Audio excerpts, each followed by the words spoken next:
안녕하세요. 엄친수입니다. 오늘은 수학 토크 25번째 강의를 하겠습니다. 오늘 강의의 제목은 고대 그리스 3대 수학자이고 그 중에서 유클리드입니다. 이제부터 고대 그리스 3대 수학자라고 하면 이제 좀 뭔가 전문적인 수학자, 그 이전의 수학자들하고는 철학자하고 수학자하고 좀 약간 혼재되어 있는 느낌인데 이게 많이 정리되고, 그쵸? 유클리드부터는 이제 3대 수학자는 다 유클리드 이후의 3명인데, 그쵸?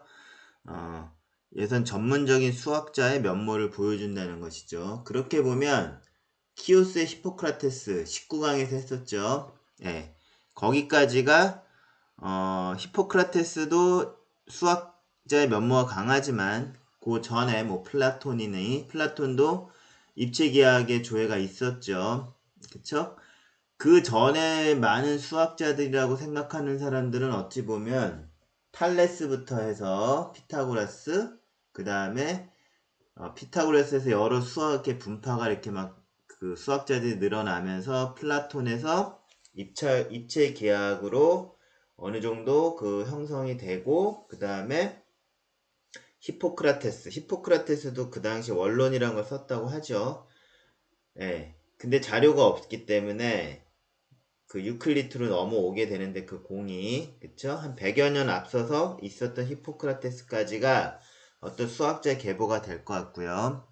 그래서 앞으로 강의는 고대 그리스 3대 수학자까지 다루면 어머니들 머릿속에 있었던 그 고대, 그러니까 탈레스가 있었던 뭐 기원전 7세기, 뭐 피타고라스 6세기, 그쵸? 그 다음에 뭐 플라톤 4세기, 이런 식으로 쭉 그 고대 그리스가 그 고대 그리스냐, 아니면 뭐 유클리드, 그 다음에 아르키메데스, 그쵸? 그 다음 아폴리니우스, 이렇게 헬레니즘 시대에 나오는 그 그리스 수학자들이 고대냐 하는 그런 그 논점에서는 시대를 명확히 이제 구분할 수 있게 됐다는 거죠. 자, 시작하겠습니다. 유클리드는 헬레니즘 시대의 인간이에요. 수학자예요. 그래서 먼저 헬레니즘 하면은 알렉산더 대왕을 봐야 된다는 거죠. 자, 알렉산더 대왕, 영어로는 알렉산더 더 그레이트입니다. 알렉산더란 이름도 많고요. 그 다음에 또 그리스 발음은 알렉산드로스 3세예요. 뭐 1세가 알렉산더의 할아버지쯤 될까요? 그쵸? 1, 2, 3세. 알렉산더가 어떤 마케도니아에서 어떤 왕으로서 기반을 다진 건 아버지 시대니까 아버지가 뭐 알렉산드로스 2세, 할아버지 1세 이렇게 되겠죠? 알렉산더 대왕은 알렉산드로스 3세입니다. 영어로는 알렉산더 더 그레이트입니다. 기원전 356년에서 323년. 그쵸? 젊어서 죽게 되죠. 자, 헬레니즘의 또 수학을 다루려면 알렉산드리아가 중요하죠. 자, 알렉산더 대왕과 알렉산드리아의 무세이온이라는 게 있어요. 이게 뮤지엄의 어떤 그 어원이 되는 단어가 무세이온인데요. 그쵸? 그렇다고 이게 뭐 박물관은 아니고 라이브러리라고도 봐도 돼요. 어떤 대학교를 보시면 되고요. 그쵸? 그 대학교의 그 어떤 그 기원이라기보다 그 학문의 전당이 연결되는 거는 플라토니 아카데미아와, 그쵸? 아리스토텔레스 리케이온. 그쵸? 그거보다 더 큰 규모로 지었다고 하겠죠. 요 그림은 상상도이지만 실제로 그 알렉산드리아의 그 무세이온에 있는 그 그림이에요. 현재 그냥 구글에서 알렉산드리아 도서관을 치면 굉장히 현대적인 건물이 나오는데 거기에 있는 그 현재의 알렉산드리아 라이브러리의 기원이 되는 무세이온에 대한 그 자료가 이렇게 떠 있습니다. 자, 3세기, 기원전 3세기고요. 알렉산드리아의 무세이온. 자, 그래서 알렉산드리아라는 게 중요하고 또 헬레니즘 문화라는 게 중요합니다. 유클리드는 헬레니즘 시대의 인간이에요. 자, 클리어하고 넥스트. 자, 알렉산더 대왕이 기원전 3, 4세기 요 연도가 있는데, 자, 유클리드 연도도 보면 한 26년 후에 태어난 사람이죠. 기원전 356년, 유클리드 330년. 자, 그래서 알렉산더 대왕 시대의 이후에 헬레즘 시대 인간이 유클리드라는 거 말씀드린 거고요. 자, 유클리드 하면 자, 그래서 제가 18강에서 유클리드 원론, 너무나 유명한 원론을 그 기존에 제가 뭐 엄마 친구 수학에서 그죠? 엄마의 수학 레시피 강의 동영상 강의에서 한 거를 쭉 올려드렸기 때문에 수학 토크 18강 한번 보시면 유클리드는 결국 원론과 이렇게 맞춰가면서 생각하면 되는 거예요. 그 원론 13권을 쓴 저자이기 때문에 유클리드가 뭘 하나를 유명한 그쵸 어떤 수학적 업적을 남겼다라는 어떤 정리, theorem이 있거나 그런 것보다 그냥 the element, 원론을 썼다라는 게 중요하기 때문에 이번 강의에서도 좀 유클리드와 어떤 시대적 배경만 많이 설명드릴 거예요. 좀 인문학적으로 설명드린다고 봐요. 자, 유클리드 하면은 유명한 일화가 있죠. There is no royal road to geometry. 그쵸? 자, 기하학에는 왕도가 없습니다. 기하학을 잘 알기 위해, 다다르기 위해서 숏컷, 빨리 갈 수 있는 뭐 왕도가 없다라는 얘기였는데, 보통 우리 뭐 학문에는 왕도가 없다라는 걸로 많이 알고 있죠. 근데, there is no royal road to learning. 배우는 것에는 왕도가 없다라는 거는, 어떤, axiom, 그런 명언에 대한 오리지널 소스는 유클리드예요. 자, learning이 아니라 geometry라는 거 말씀드리고요. 이거는 왜 나왔냐면은, 유클리드는 이집트 알렉산드리아의 프톨레마이오스 왕조를 세운 일대 왕, 소테르라는 그 왕의 선생님이었어요. 그쵸? 그래서 그 수학을 가리키는데 이분이 킹 프톨레미 소테르라는 사람이에요.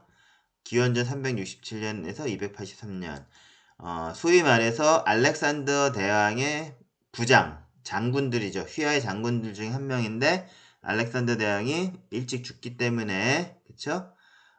그 휘하의 장군이 알렉산더 대왕이 구축한 제국을 분할해서 가져가는데 이 소테르라는 사람이 프톨레미죠. 프톨레미 소테르가 이집트 지역을 차지하게 되는 거예요. 그래서 그 이름은 소테르 1세 프톨레마이오스 왕조의 1세 황제는 소테르라는 사람이고 소테르 선생님이에요. 자, 다시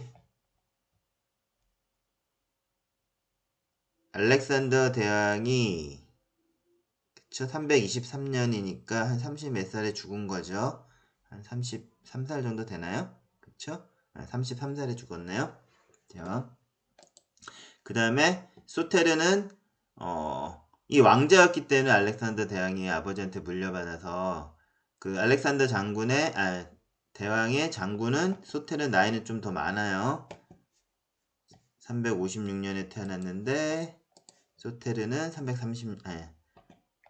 367년이죠. 더 나이는 많은 분이죠. 자, 소테르가 유클리드가 기하학의 어떤 엄정한 그쵸? 논증과 증명을 통한 기하학을 가리키니까 힘들었겠죠. 그래서 뭐라고 물었냐면 Can not the problems be made easier? 그런 문제들을 더 쉽게 풀 수 있는 방법이 없느냐? 라고 물은 거고요. 그거에 대한 대답은 There is no royal road to geometry. 자, 이렇게 대답을 했다는 일화가 있는 거죠. 자, 다음. 어차피 이번 강의에서는 유클리드가 어떤 남긴 유명한 증명이나 어떤 정리를 설명드리는 게 아니라 전반적인 원론과 관계된 걸 봐야 되기 때문에 이번 다음 페이지의 타이틀은 원론인데 The Element죠. 원론인데 또 이 원론도 제가 수학 토크 18강에서 엄마의 수학 레시피 올렸던 동영상 강의를 한 5개 정도 올렸기 때문에 그걸 꼭 보시면 되고요. 거기 첨부 파일에 텍스트도 다 있습니다. 같이 보세요. 자, 여기 이렇게 네모 박스 친 거는 유클리드가 원론을 다 자기가 창작해서 그 13권을 쓰지 않았고, 그쵸? 그 기존에 그 이전에는 키오스에 히포크라테스도 원론을 썼죠. 지금은 안 전해졌지만 뭐 그 당시에는 있었을 것이고, 자, 유클리트가 원론을 썼을 때 어떤 생각을 갖고 있었을까를 한번 상상해서 글로 한번 정리를 해볼게요. 내 앞에 수십 년 전에 발표된 히포크라테스의 원론이 놓여 있고, 그 밖에 여러 동료 수학자들이 전해준 수많은 수학적 정리, theory입니다. theorem이 적힌 문서들도 낱장으로 흩어져 있다. 그게 정리가 안 된 걸 책으로 자기가 쓰게 됐다는 이유겠죠. 그 중에 어떤 것들은 옳던 틀리던 그 theorem에 대한 증명도 함께 적혀 있는 반면에 자기가 보니까 이 증명이 틀린 증명도 있는데 그걸 증명이라고 적어놓은 여러 낱장도 있는 것이고, 또 어떤 것들은 증명 없이 그저 정리의 내용만 적혀 있기도 하다. 즉 결과적으로는 이게 맞는 얘기 같은데 증명이 없다는 거죠. 아마도 내가 증명을 듣고도 잊어버린 것도 꽤 많은 것 같다. 어쨌거나 나는 일일이 증명들이 올바른지 정리들이 서로 간에 더 긴밀하게 연결되게끔 증명을 수정할 수 없는지 검토해 볼 것이다. 그쵸? 틀린 증명도 있고 없는 증명도 있고 그런 것들을 다 있는 것들을 증명이 있으면 올바른지 볼 것이고, 또 theorem과 그 증명들이 더 잘 연결되어 있는지 검토해 본다는 거죠. 아주 큰 어떤 great work을 하기 위한 그 비장한 마음 자세가 준비 자세가 있는 거지요. 그 외에도 내가 관심을 갖고 증명까지 마친 정리들도 있고 본인 자신만의 증명도 있고요. 몇 면에 대해서는 아직 증명을 찾지 못해 애쓰고 있기도 하다. 아무리 천재래도 다 아는 거는 아니에요. 나는 이들을 한데 묶어서 원론의 새로운 버전을 만들고 싶다. 이게 13권의 원론이죠. 지금까지 알려진 정리들을 체계적인 순서에 따라 잘 배열하면서 최대한 많은 성과를 포함한 작품을 말이다. 그런데 이를 어디서부터 어떻게 시작할지 고민이다. 자, 어떤 천재의 고민도 있습니다. 자, 요거는 유클리트의 그 당시에 마음 자세가 어땠을까를 유추해서 한번 적어 본 거고요.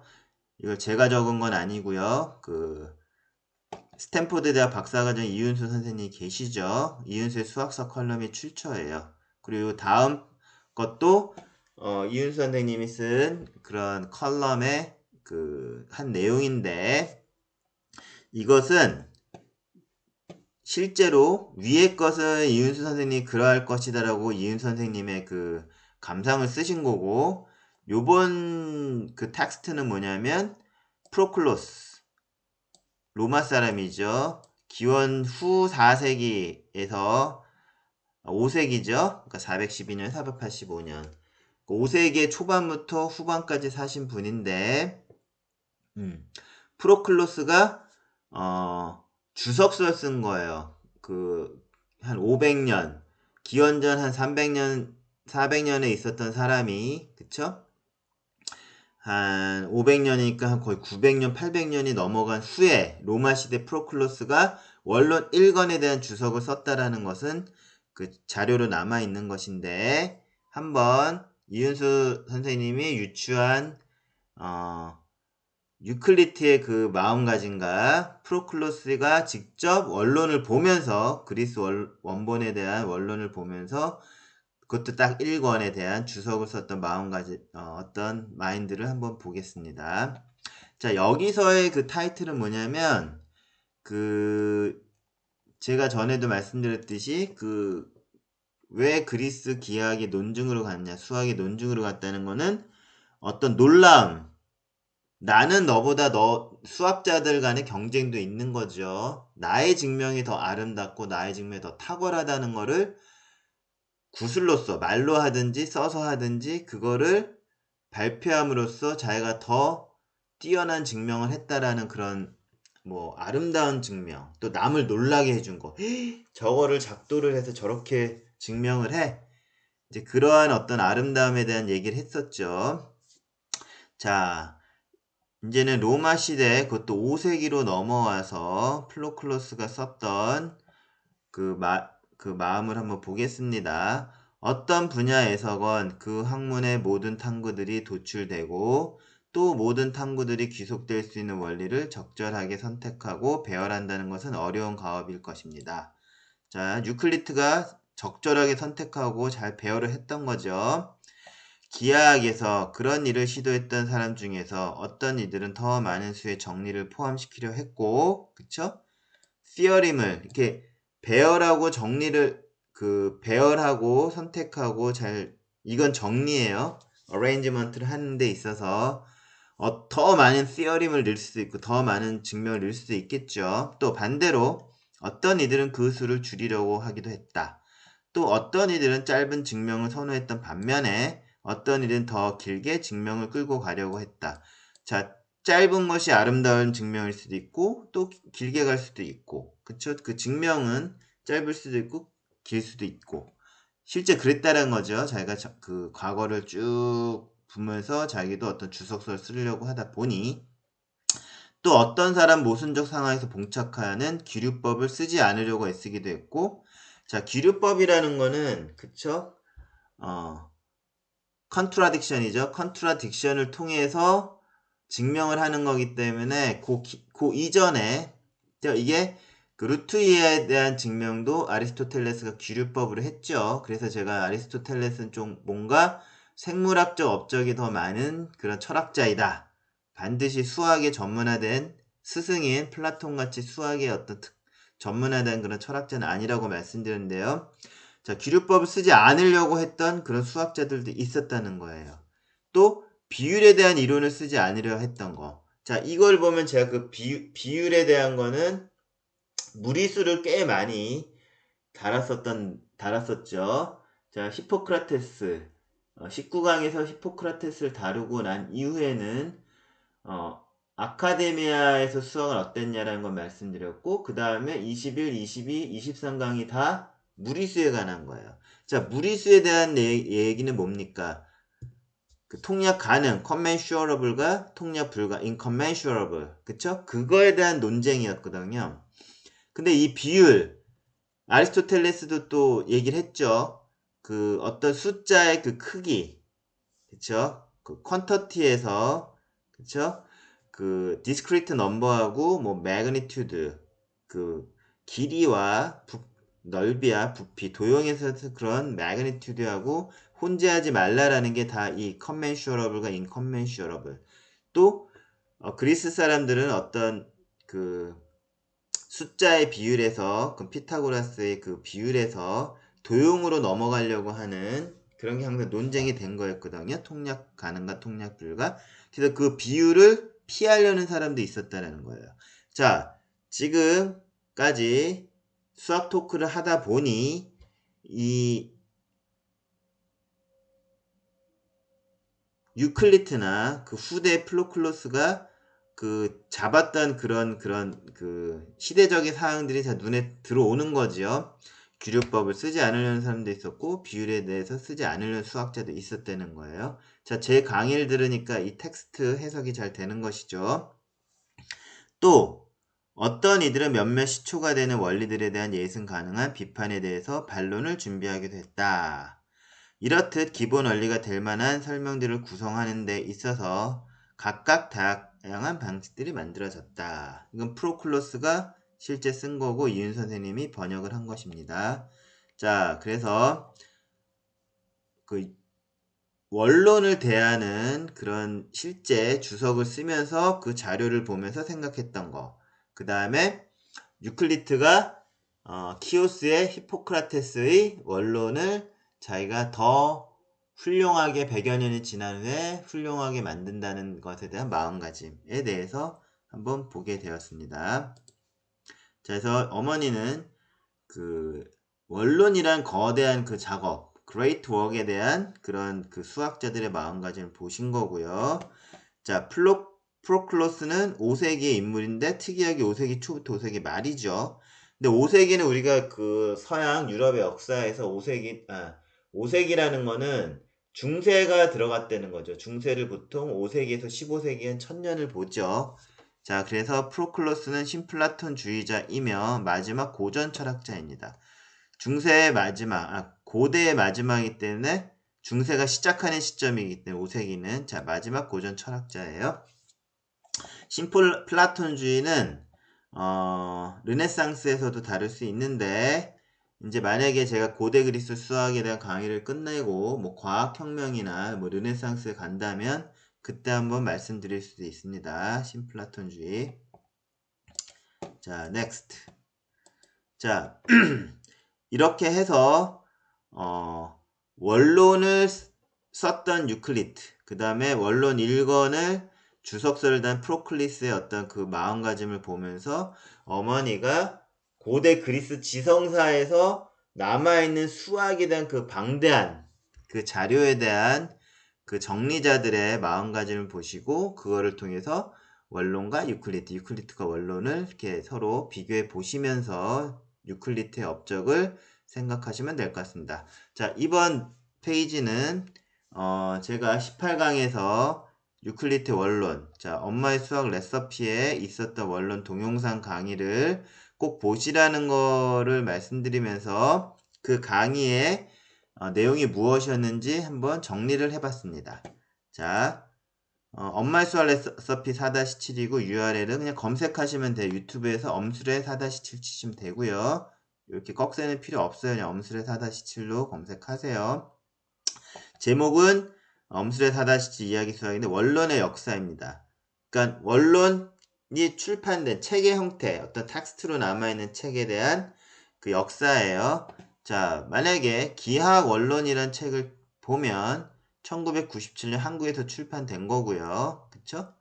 그 다음에 4세기 이집트 기원전 유클리드가 살아생전에 있었던 원론은 없어요. 그 태원이라는 사람의 버전인데 4세기, 그것도 4세기에 이집트 옥스링쿠스에서 발견되었다는 거예요. 그쵸? 태원 버전이 필사본이 4세기에 발견되었다라는 거고, 또 아라빅 버전은 9세기 아바스 왕조에서 바그다드의 지혜의 집에 있는 원론이 있다는 거죠.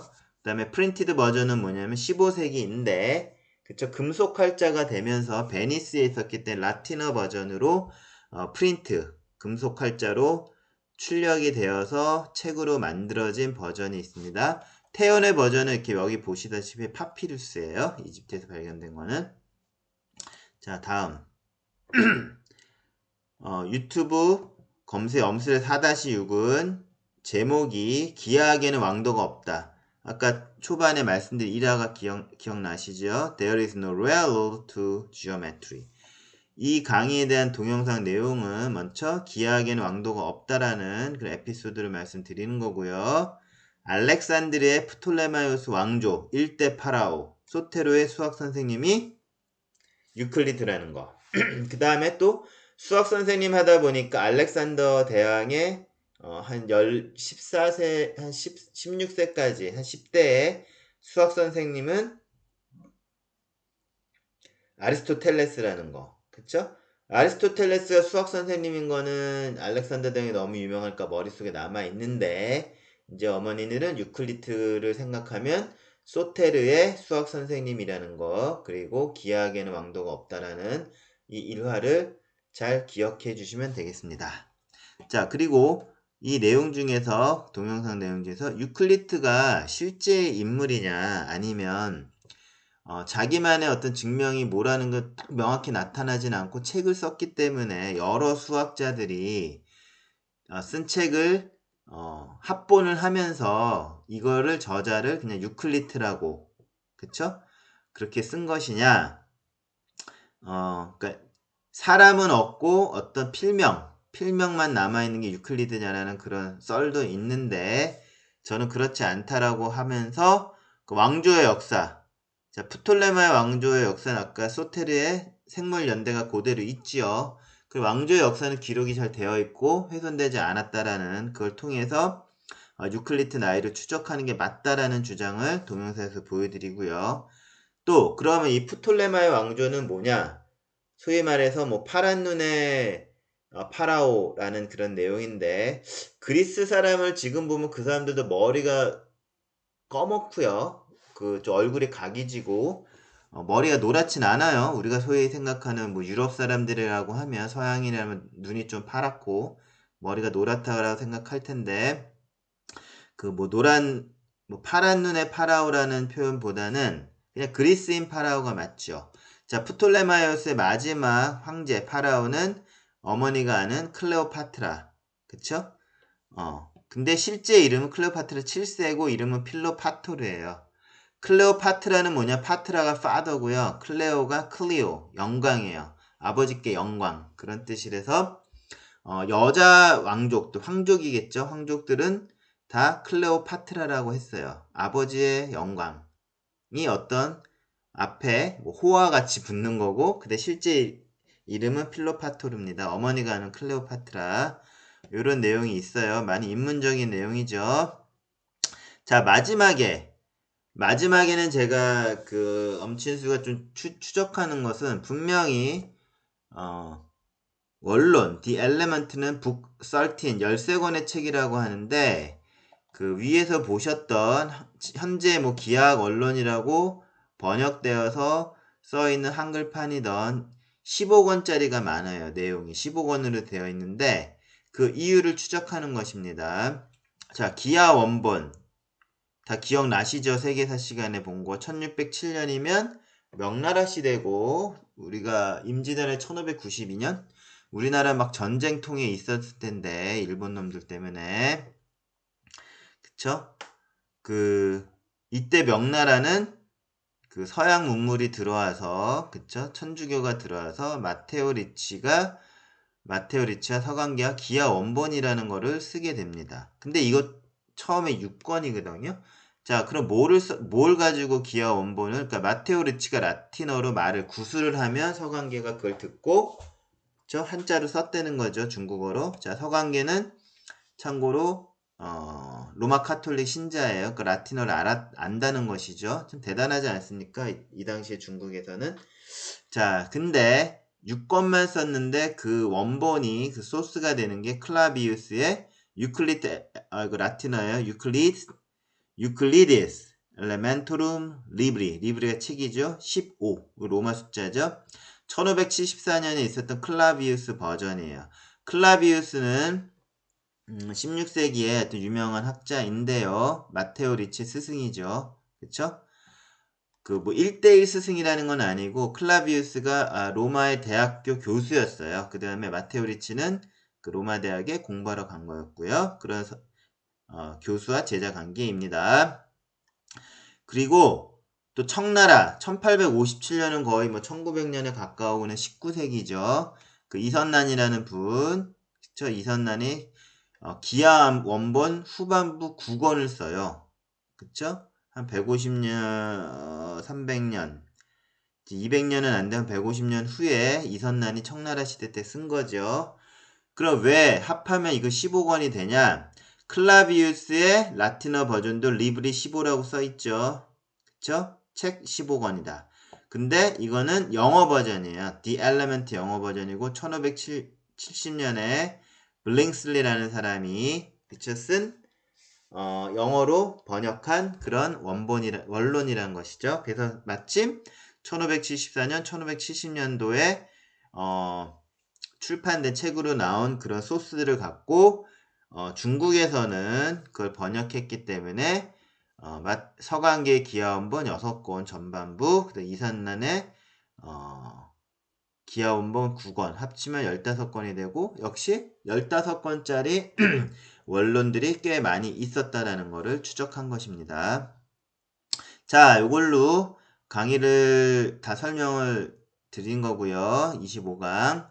이제 수학 토크로 가는데 지금까지 강의는 유클리트는 어떤 그냥 인문적으로 헬레니즘 시대 학자라는 관점에서 보시면 된다라는 거고 또 수학 토크도 굉장히 또 인문적으로 나가겠습니다. 거의 수학이 아니에요. 수학 토크인데 이번 토크는 자, 퀘스천 알렉산더 대왕 사후 유력한 니아도코이 알렉산더 사후의 그 소테르와 같은 그 장군들을 얘기하는 거죠. 중 이집트의 프톨레마이오스 왕조를 세운 소테르는 유클리트로부터 수학을 배우게 됩니다. 다 설명드렸죠. 자, 여기서 이 배우는 와중에 There is no royal road to geometry가 등장하는데요. 그 중에서도 이 로얄 로드, 자, 로얄 로드 왕도에 대해서 설명하라는 것입니다. 퀘스천이 수학적이지 않죠. 그래서 오늘은 그냥 세계사 공부를 할게요. 자, answer. 자, 왕도는 무엇인가? 자, 그 왕도를 알기 위해서는 이제 그 그리스와 페르시아의 관계도 봐야 되는데 좀 더 앞선 내용을 말씀드리겠습니다. 기원전 5세기 이오니아 지역의 도시국가와 페르시아 제국. 자, 이쪽에 잘려 있는데 이렇게 이오니아 지역을 보면 이걸 또 소아시아라고 하죠. 아시아 마이너. 이 해변 지역을 또 소아시아라고 하고 페르시아는 여기 지금 터키 서쪽인데 요 옆에까지 쭉 연결하면은 당연히 뭐 바그다드, 바빌론, 그쵸? 티그리스, 유프라테스강 다 나오겠죠. 이만큼이 잘려 있어요. 지금의 뭐 이라크, 이란 지방 그쪽에 다 잘려 있는데 자 어휘했던 요 이오니아 지방이 페르시아 제국에 뭐 많이 그 분쟁이 일어나요. 한마디로 뭐 개기는 거죠. 그래서 다리우스 1세가 여기 별표 친 데는 이오니아 지방의 반란들을 막 진압한 지역인데 야 여기만 이렇게 이오니아 지방만 반란을 진압하는 게 아니라 이게 다 식민도시였죠. 그리스의 식민도시였기 때문에 아예 그리스 본토로 쳐들어가자라는 결정을 합니다. 그래서 소위 말해서 세계사 시간에 배우는 페르시아 전쟁은 그리스 페르시아 전쟁은 한 번만 일어난 것은 아니에요. 자, 맨 처음에 쳐들어갈 때는 자, 배들이 이렇게 본토에서 오죠. 여기서 큰 섬이 있죠.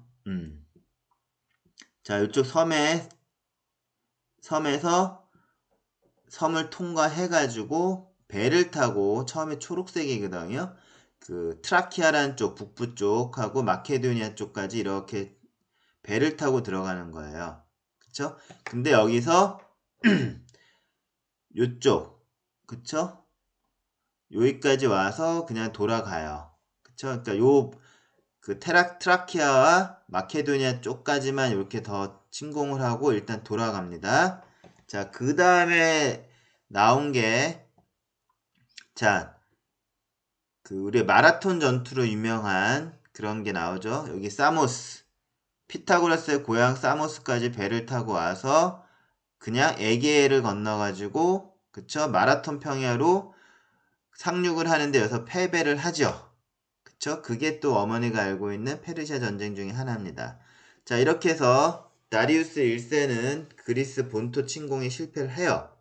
그래서 그의 아들 크세르크세스가 어떻게 나오냐면은 요번에는 여기 사르디스란 쪽에서 핑크색인데요. 육로를 통해서 트라케하고 마케도니아로 해서 이렇게 내려가는 쪽하고 또 그냥 바다 요 핑크색이 자 핑크색이 요번에는 요쪽에서 요 항구에서 시작해서 배를 따라서 이렇게 가죠. 그쵸? 그래서 배를 따라서 북쪽까지 점령하고 그러니까 육군과 해군이 수륙 양용으로 다 들어가요.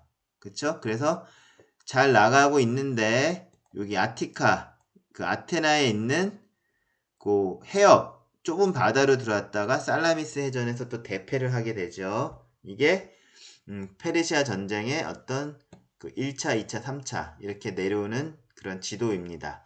자, 근데 중요한 것은 5세기에 이런 그 이오니아 지방의 반란이 있었고 그거를 그 분쟁을 그 억압하거나 그 분쟁을 그런 분쟁이 많이 있었는데 그를 누르게 된 사람은 다리우스고 그게 5세기죠. 그러니 다리우스 1세는 또 뭐랑 연결되냐면 이제 여기서 왕도가 나오는 거죠. 우리는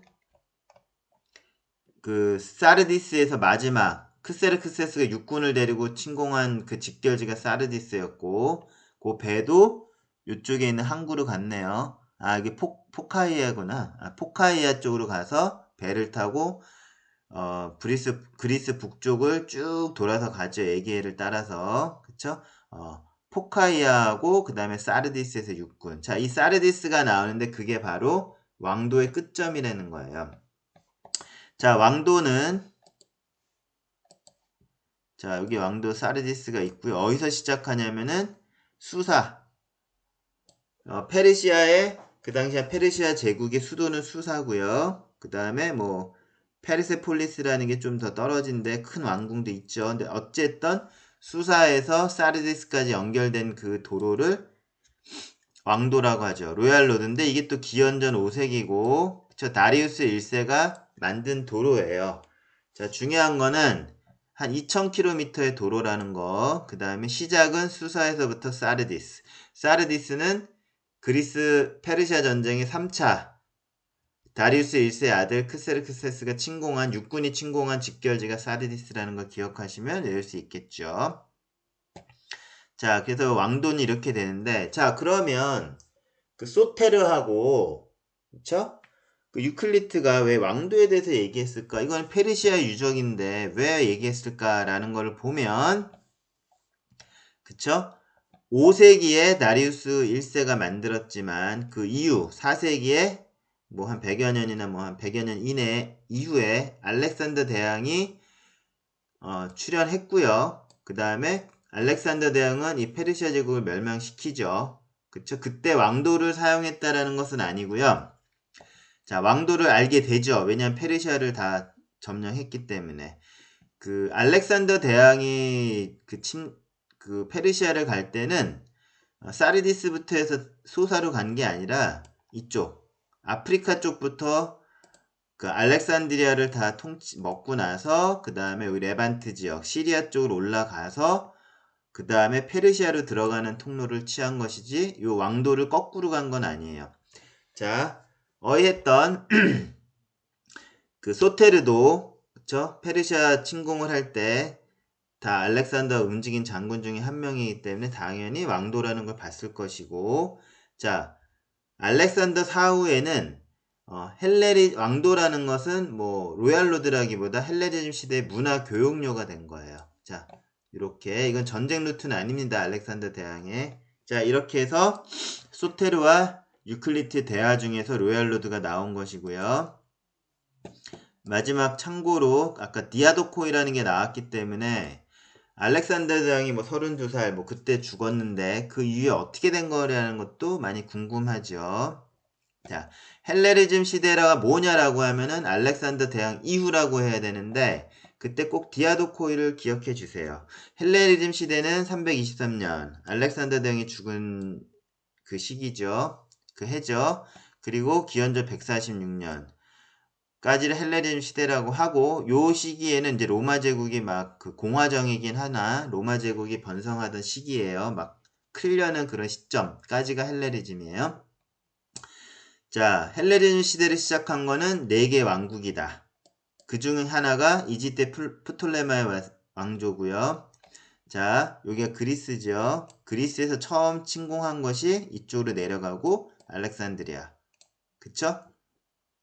자, 그쪽은 알렉산드리아로 이렇게 내려간 그 장군은 이제 프톨레미고요. 그 다음에 또 이쪽 있죠. 여기 터키 쪽, 여기 소아시아부터 해가지고 그 현재 터키 쪽을 지배한 사람은 안티고누스. 그쵸? 안티고누스가 있고요. 그 다음에 여기 셀레쿠스라고 있는데 여기가 보면은 바빌론. 그쵸? 셀레쿠시아. 그 다음에 여기 바빌론이 있고요. 수사. 그쵸? 수사가 있으면 이쪽이 페르시아 그 걸프해가 되겠죠. 이쪽 현재 페르시아 바다, 그다음 걸프해라고 하죠. 이쪽은 셀레쿠스. 그 다음에 본토는 어떻게 됐을까요? 요 마케도니아 쪽은 카산데르고요. 요 빨간 데는 뭐 리지마쿠스 뭐 이렇게 되는데 중요한 거는 그 디아도코이를 외우시고요. 적어도 프톨레미는 그 4-5명의 장군 중에서 프톨레미우스 소테르가 건설한 그 왕국이었다. 이게 헬레니즘이라는 것도 덧붙여서 말씀드리겠습니다. 자, 이것으로써 그리스 3대 수학자, 전문 수학자 중에 한 명인 유클리트에 대한 그런 설명을